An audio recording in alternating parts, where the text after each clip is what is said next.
Inilah peta zaman. Nah, apa hubungannya ini semua dengan keadaan Iran dan juga peperangan Iran dengan Israel? Peperangan Iran dan Israel itu adalah di dalam masa kerajaan 1000 tahun ini. Itu adalah tanda Tuhan Yesus mengatakan kamu akan mendengar deru perang dan lain sebagainya. Kita akan mendengar itu semuanya. Dan itu adalah tanda penggenapan Allah di dalam waktu-waktu ilahi ini. Jadi ada banyak zaman. Yang pertama penciptaan, yang pertama langit dan bumi diciptakan. Masa Taurat dan para nabi, nubuatan tentang Mesias yang akan menyelamatkan. Lalu kemudian kedatangan pertama Mesias itu datang. Lalu kerajaan 1000 tahun, kita sedang di dalam masa kerajaan 1000 tahun, masa gereja. Lalu di akhir masa kerajaan 1000, iblis akan dilepaskan. Artinya apa? Iblis akan diizinkan menganiaya dan menghambat penginjilan. Itulah masa tribulasi, masa antikristus berkuasa yang akan menganiaya kita. Lalu setelah itu berakhir, Kristus akan datang dan membinasakan antikristus itu. Maka terjadilah dua hal, kebangkitan dan pengangkatan kita.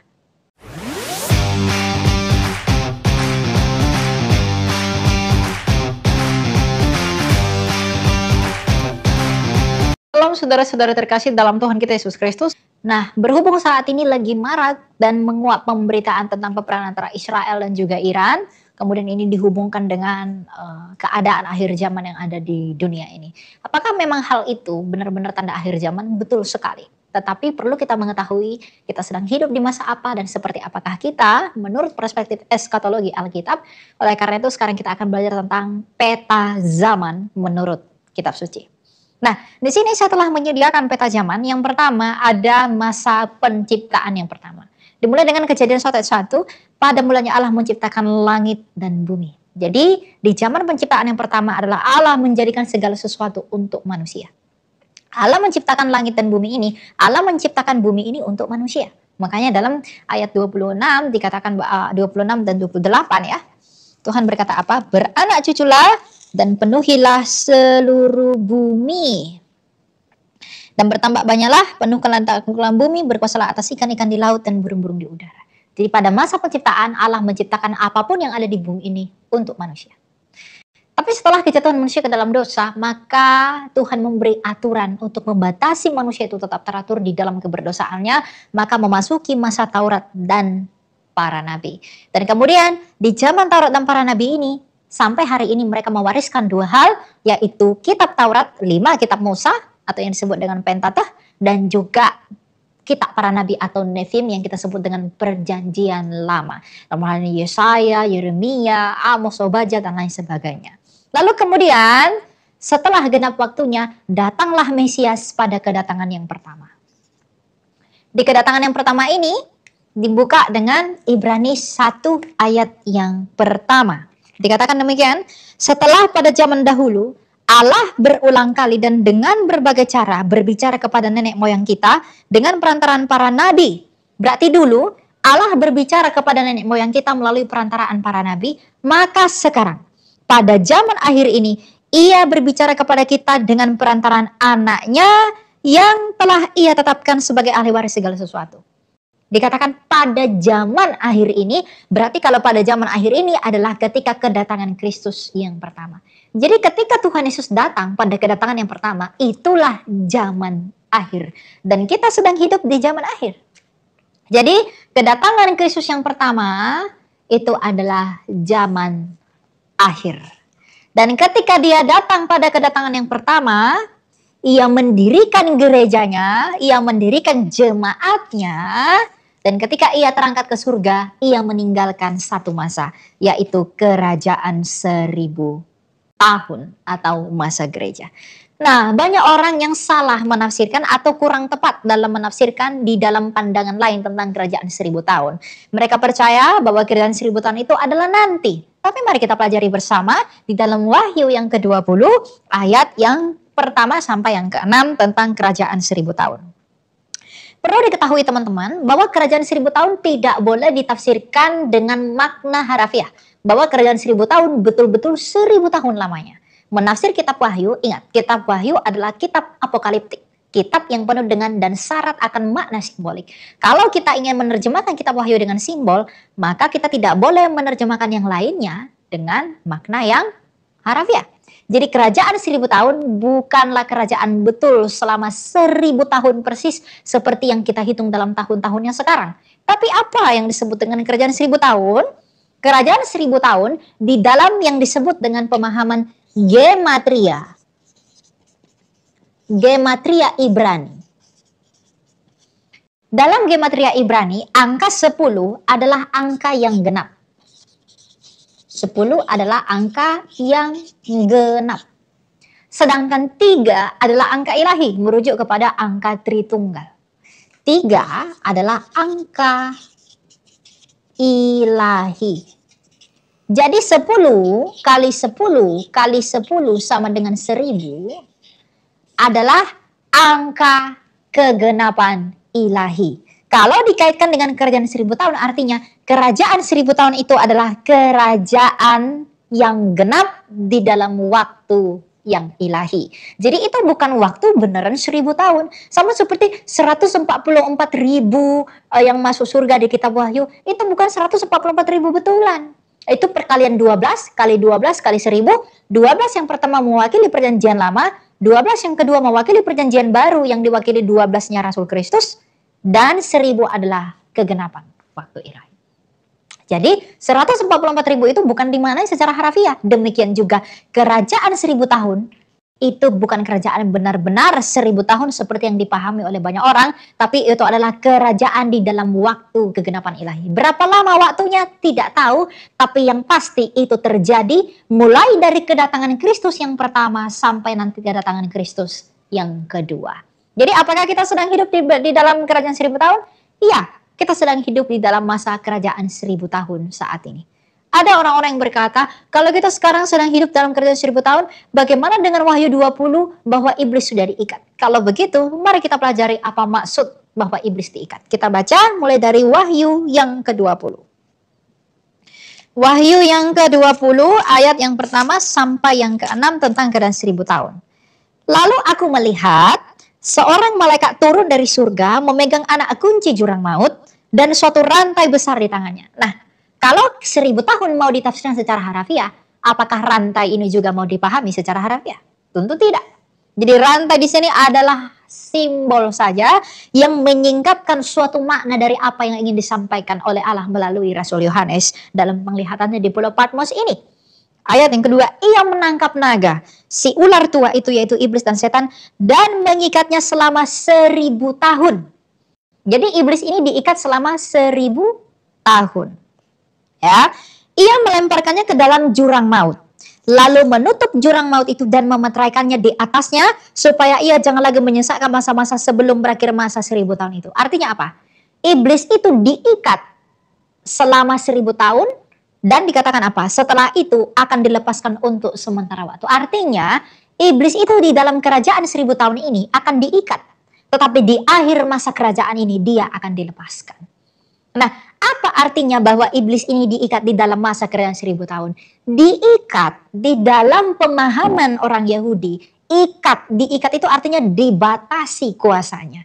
Nah, iblis itu dibatasi kuasanya selama masa 1000 tahun itu artinya apa? Iblis itu dibatasi dustanya, dibatasi kebohongannya oleh pemberitaan Injil di dalam masa gereja ini.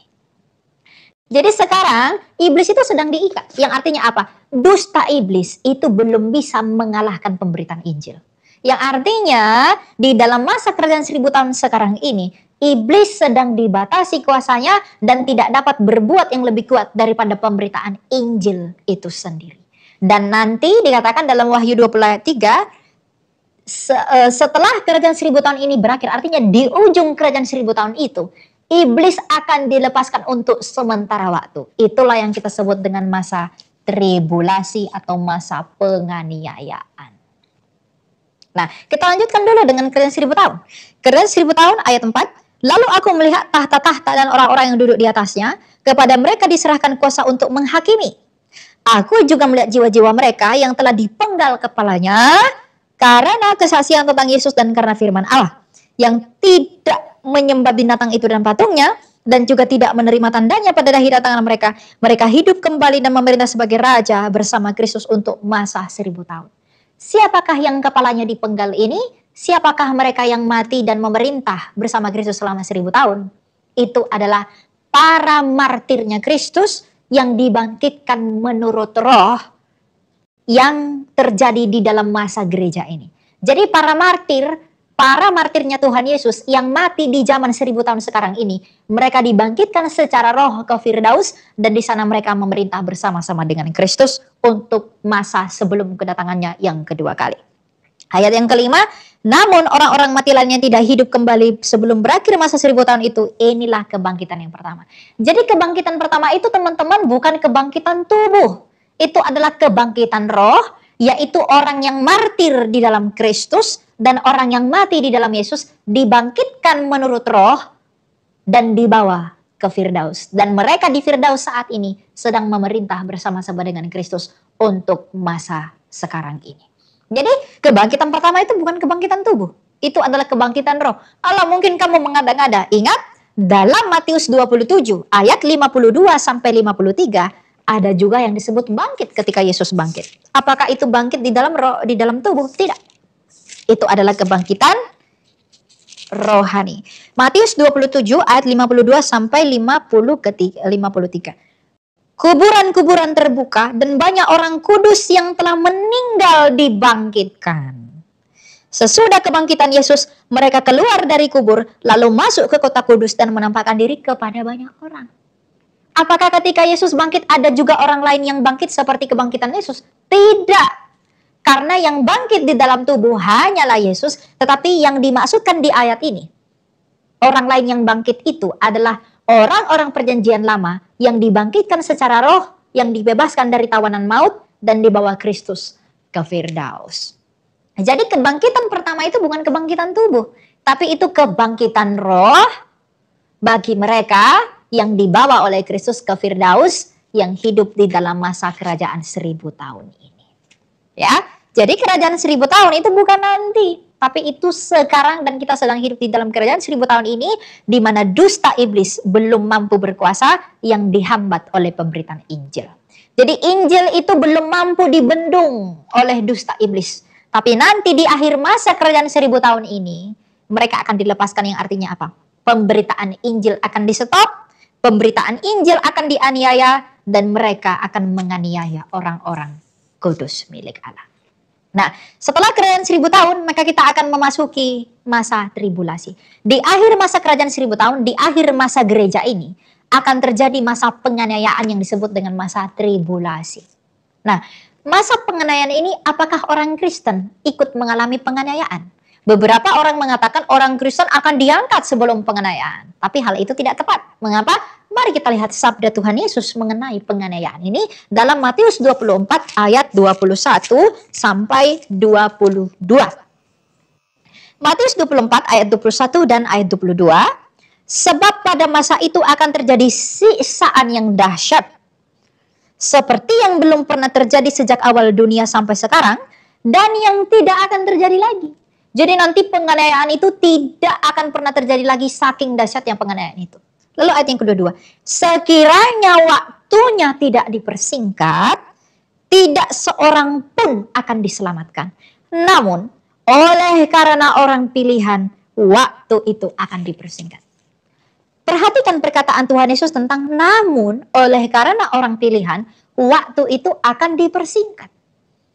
Nah, kalau orang pilihan tidak ada di dalam masa tribulasi, mengapa Tuhan Yesus mengatakan oleh karena orang pilihan waktu itu akan dipersingkat? Mengapa Tuhan Yesus mengatakan hal demikian? Artinya orang pilihan pun ikut di dalam masa penganiayaan itu. Jadi yang mengatakan orang pilihan itu akan diangkat, kita tidak mengalami aniaya, itu tidak benar seperti yang disabdakan oleh Tuhan Yesus. Tuhan Yesus mengatakan karena ada orang pilihanlah di dalam masa aniaya itu, maka waktunya akan dipersingkat. Karena kalau tidak dipersingkat semuanya akan habis. Jadi orang pilihan yang adalah orang-orang pengikut Yesus juga akan mengalami masa aniaya itu. Makanya sebagai orang Kristen, persiapkanlah imanmu dan belajarlah tentang hal ini agar ketika masa aniaya itu tiba kita tidak murtad dan meninggalkan Kristus. Jadi jangan coba menghibur diri dengan mengatakan aku akan bebas dari masa aniaya itu. Tidak. Kalau kita hidup di masa aniaya itu, kita pun akan ikut dalam masa aniaya itu. Ya. Jadi kita pun akan mengalami aniaya itu seperti yang dimaksudkan oleh Tuhan Yesus. Jadi di akhir masa kekayaan 1000 tahun ini, disinilah antikristus itu berkuasa. Dia akan menganiaya orang-orang Kristen. Dia akan menganiaya orang-orang kudus milik Allah. Di sini adalah masa antikristus itu. Nah, berapa lamakah antikristus akan berkuasa? Ada yang mengatakan 3,5 tahun, ada yang mengatakan 7 tahun, dan lain sebagainya. Itu salah. Ya, tidak ada yang tahu berapa lama antikristus itu untuk melakukan kuasanya. 3,5 dan 7 tahun itu pun simbol. 7 itu adalah angkanya Tuhan. Makanya Allah beristirahat pada hari ke-7. Jadi 7 itu angka yang sempurna. 3,5 itu setengah dari waktu dan masa yang sempurna itu. Jadi 3,5 masa, 7 masa itu bukan 3,5 tahun atau 7 tahun. Itu 3,5 masa, artinya 3,5 masa dari masa kesempurnaan ilahi. 7 tahun itu adalah waktu yang sempurna yang penuh dari waktunya ilahi. Ya. Nah, jadi antikristus itu akan berkuasa, sang antikristus ya. Sang antikristus itu akan muncul di masa tribulasi ini. Di akhir kerajaan 1000 tahun ini dan akan memulai masa penganiayaan ini. Tapi apakah sekarang itu sudah ada antikristus? Banyak. Sejak zaman kedatangan Tuhan Yesus yang pertama, antikristus itu sudah ada. Antikristus kecil-kecil. Tapi sang antikristus itu belum ada. Nanti sang antikristus itu akan menyatakan dirinya di akhir masa kerajaan 1000 tahun ini, dan dialah yang akan memulai dan yang melakukan penganiayaan kepada orang Kristen itu. Ya, jadi masa penganiayaan itu terjadi dan akan dialami oleh orang-orang Kristen sendiri. Oleh karena itu Tuhan Yesus berkata apa? Waspadalah dan berjaga-jagalah.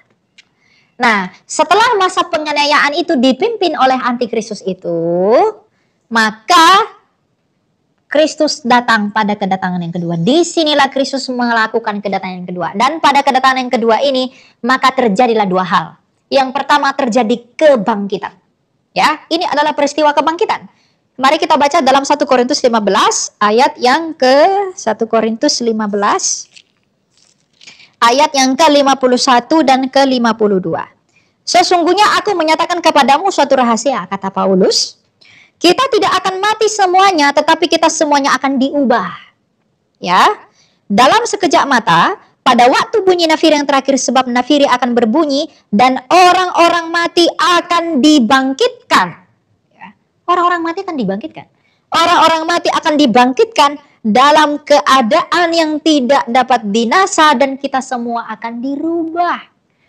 Berarti orang-orang mati dibangkitkan dan kita yang masih hidup dirubah dalam waktu yang sekejap.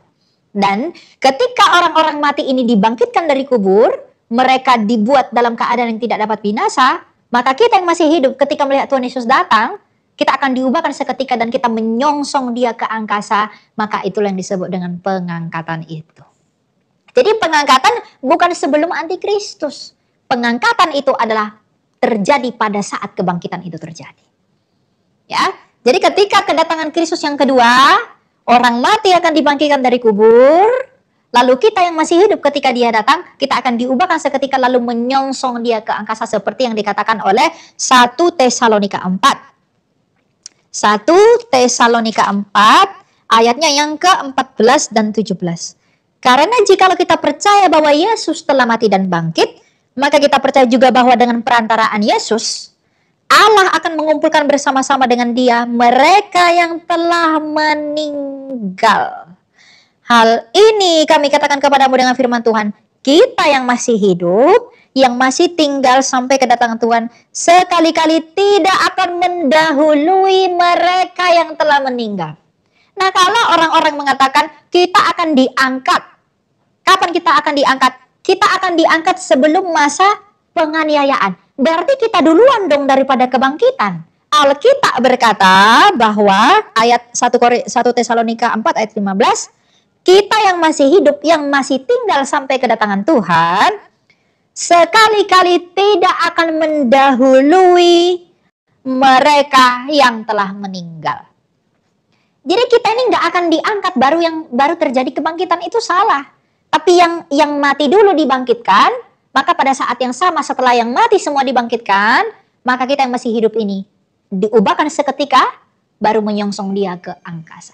Jadi pengangkatan atau rapture itu tidak terjadi sebelum penganiayaan. Itu terjadi setelah dan pada masa kebangkitan itu sendiri. Dan pengangkatan itu tidak dipahami seperti orang-orang yang memahami pengangkatan seperti zaman sekarang yang mengatakan kita akan bebas dari penganiayaan. Tidak. Ayat Alkitab berkata, kita tidak akan mendahului orang mati. Orang mati dulu dibangkitkan, pada masa kedatangan yang kedua, baru kita yang tinggal diam pada waktu itu, kita akan menyongsong dia ke angkasa ketika Tuhan mengubahkan kita seketika. Nah, setelah kedatangan yang kedua, baru Kristus melakukan pengadilan dan ia mengadili semuanya, lalu terjadilah penciptaan kembali. Ya, dalam Matius 19 ayat yang ke-28. Tuhan Yesus berkata, sesungguhnya aku berkata kepadamu pada waktu penciptaan kembali, apabila anak manusia bersemayam di tahta kemuliaannya, kamu yang telah mengikut aku akan duduk juga di atas 12 tahta untuk menghakimi ke-12 suku bangsa Israel. Artinya apa? Penciptaan kembali di sini apa? Penciptaan kembali di sini adalah pembaharuan, penghakiman. Ya, jadi penciptaan kembali setelah Yesus datang yang kedua, kebangkitan terjadi, lalu kita orang yang masih hidup ini diubahkan seketika lalu menyongsong dia ke angkasa, baru setelah itu terjadilah penciptaan kembali. Yang artinya terjadilah pengadilan yang dahsyat. Nah, setelah pengadilan itu terjadi, semua dihakimi, yang tidak percaya Kristus akan dibinasakan ke neraka, yang percaya Kristus beroleh pendamaian dikumpulkan bersama kawanan dombanya. Baru setelah itu kita masuk ke masa yang kekal, langit bumi baru. Kita baca Wahyu yang ke-21. Wahyu 21. Lalu aku melihat langit yang baru dan bumi yang baru, sebab langit yang pertama dan bumi yang pertama telah berlalu dan laut pun tidak ada lagi. Dan di dalam masa langit bumi baru itulah, disitulah Kristus akan memerintah, Yerusalem baru akan turun, yaitu orang-orang kudus milik Allah, di langit bumi baru, dan disitulah kita bersama-sama dengan Kristus, anak Allah yang hidup, gambar Allah yang tak kelihatan itu, untuk selama-lamanya. Artinya di langit bumi baru ini, kita kembali kepada keadaan yang semula seperti masa penciptaan, di mana dosa, maut, penderitaan tidak ada lagi. Inilah peta zaman. Nah, apa hubungannya ini semua dengan keadaan Iran dan juga peperangan Iran dengan Israel? Peperangan Iran dan Israel itu adalah masa penggenapan Allah di dalam masa kerajaan 1000 tahun ini. Itu adalah tanda Tuhan Yesus mengatakan kamu akan mendengar deru perang dan lain sebagainya. Kita akan mendengar itu semuanya. Dan itu adalah tanda penggenapan Allah di dalam waktu-waktu ilahi ini. Jadi ada banyak zaman. Yang pertama penciptaan, yang pertama langit dan bumi diciptakan. Masa Taurat dan para nabi, nubuatan tentang Mesias yang akan menyelamatkan. Lalu kemudian kedatangan pertama Mesias itu datang. Lalu kerajaan 1000 tahun, kita sedang di dalam masa kerajaan 1000 tahun, masa gereja. Lalu di akhir masa kerajaan 1000 tahun itu, iblis akan dilepaskan. Artinya apa? Iblis akan diizinkan menganiaya dan menghambat penginjilan. Itulah masa tribulasi, masa antikristus berkuasa yang akan menganiaya kita. Lalu setelah itu berakhir, Kristus akan datang dan membinasakan antikristus itu. Maka terjadilah dua hal, kebangkitan dan pengangkatan kita. Orang mati dibangkitkan, baru kemudian orang yang masih hidup akan menyusul. Bukan terbalik, orang diangkat dulu baru kebangkitan, itu salah. Tadi 1 Tesalonika 4 ayat 14-17 kita sudah baca, kita tidak akan pernah mendahului yang udah mati. Yang udah mati dulu dibangkitkan, baru kita yang hidup menyongsong mereka ketika Kristus datang. Baru setelah kedatangan kedua itu terjadilah penciptaan kembali, di mana Kristus bersama dengan saksi-saksinya akan mengadili semua dan menghakimi semuanya. Setelah itu orang-orang kepunyaannya, orang-orang pilihan Kristus akan ditempatkan di langit bumi baru, yang artinya kita kembali ke tujuan semula mengapa Allah menciptakan kita dan langit dan bumi. Jadi di dalam Kristus itulah kita dikembalikan kepada kodrat kita yang semula. Jadi semoga ini dapat membantu teman-teman untuk dapat mengerti tentang kebenaran kerajaan Allah. Dan waspadalah, berjaga-jagalah untuk kedatangan Tuhan Yesus kita yang kedua kali. Semoga hal ini dapat membuat kita lebih jelas dan lebih berhati-hati. Ingat, orang Kristen kalau hidup di masa antikristus itu tidak akan diluputkan dari masa aniaya itu. Ya, yang mengajarkan bahwa kita akan diluputkan dari masa aniaya itu hanya akan menina bobokan kamu dan imanmu. Kalau kamu mengatakan aku akan diangkat, aku tidak akan mengalami aniaya. Bukankah kita adalah hamba dan Kristus adalah Tuhan? Dia sendiri dianiaya, siapakah kamu dan saya tidak akan mengalami aniaya? Jadi jangan hibur dirimu dengan mengatakan, aku akan dibebaskan dari aniaya. Tidak. Kita akan ikut dianiaya. Oleh karena itu persiapkan imanmu. Mari belajar dengan iman kita teguhkan. Kita meminta pertolongan dari Roh Allah agar Ia menolong kita, menguatkan kita, dan menuntun kita kepada seluruh kebenaran itu dan tidak takut pada kematian. Ingat, iblis itu hanya takut kalau kamu tidak takut pada kematian. Kalau kamu takut kepada kematian, iblis akan mempermainkan kamu. Tapi kalau kamu tidak takut kematian, disitulah iblis takut. Sebab kuasa iblis yang paling kuat adalah kematian. Maka kalau kamu tidak takut pada kematian, maka iblis itu yang akan takut kepada kamu. Untuk itulah para rasulnya Kristus di dalam masa kerajaan 1000 tahun ini, mereka telah rela mati martir demi Kristus karena mereka tidak takut pada kematian, tapi iblislah yang takut kepada mereka.